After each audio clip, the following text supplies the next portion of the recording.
Rekindling. Written by Suzanna Scorcia. Interior, Gwen's apartment. Gwen and James joint interview. Day 1. The space is bright, with sunlight reflecting around the open floor and modern decor. James, 22, and Gwen, 22, sit snuggled together on the couch, facing the lens of a recording camera.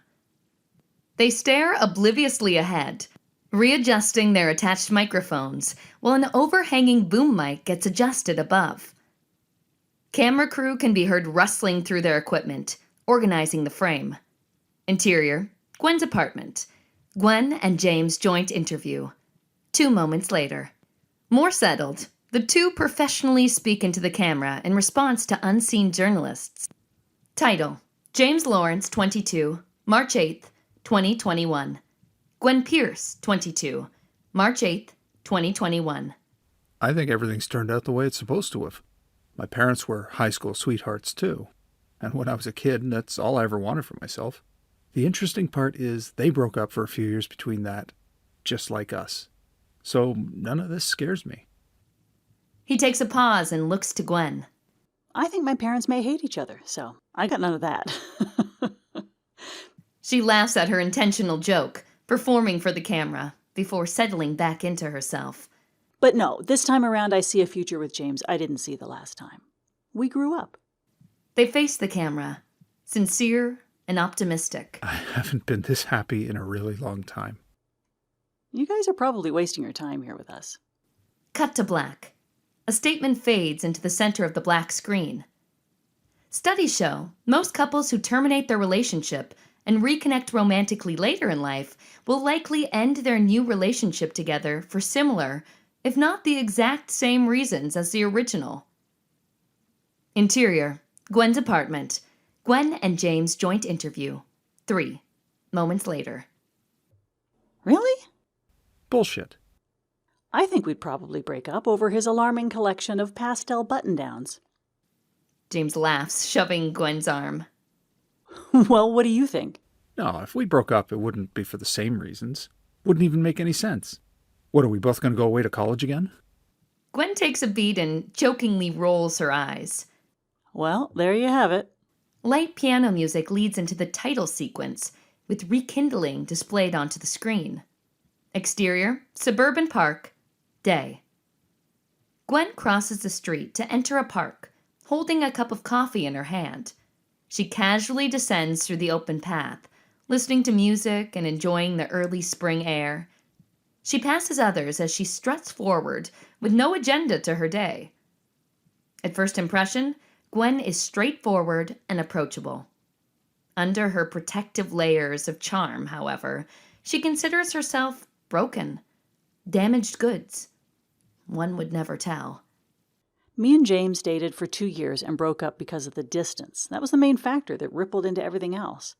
But isn't that the way it goes? When you go away and surround yourself with new people, you just move on. Interior, Gwen's apartment. Gwen's first interview. Day. Doesn't mean the breakup didn't suck balls at the time. I was crushed. But looking back, I definitely needed to experience that pain. It taught me independence. Back to exterior, suburban park, day. Gwen turns a corner and continues walking.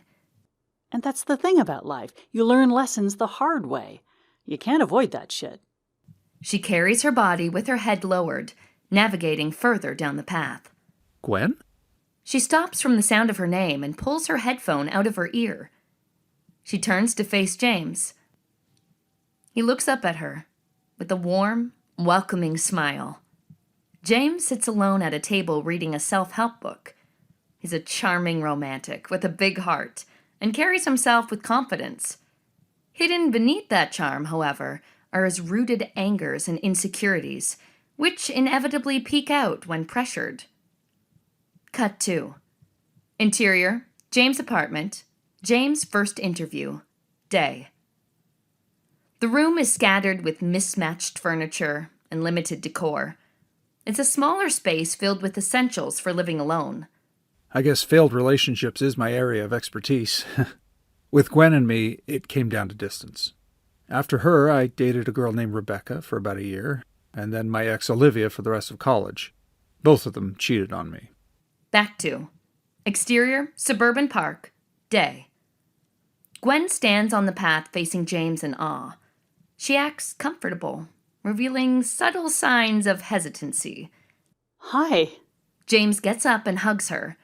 There's already a growing connection between the two. How have you been? I'm good. I just moved back home. Yeah, me too. Interior, James' apartment. James's first interview. Day. Gwen's my only ex to never cheat on me. She's also the only ex that made me feel like I was the most important thing in her life. Whenever I needed her, she was there. But more importantly, whenever she needed me, I was there. I liked being there to save the day. Felt heroic. I guess that's how young love feels, though. Back to exterior, suburban park, day. James and Gwen are sitting at the table. They both have a BLT and root beer placed in front of them. That's not how it feels. You're wrong. You're telling me that you don't agree that when a show is good, I should want to see the next episode, that I should root for the main characters. It's literally voted one of the best shows ever made for television. Well, it's boring. Breaking Bad? There was too much sand. Sand is boring. What does that even mean? The writing was smart and the direction was cool, The but... character development? But I wasn't rooting for Walt. He fucking sucked. He's not inherently good. The show was all about rooting for criminals and murderers, like The Sopranos. He was narcissistic. He could have stopped whenever and didn't. And he won way too often, which was unrealistic. Not unrealistic. He was a strategic genius with nothing to lose. Why was the sister a kleptomaniac? And why did she always wear purple? The colors were symbolic. And everyone hated on Skylar for no reason. For no reason? James gives up. Mostly the sand, though. He holds back. They laugh. Gwen looks down at her phone.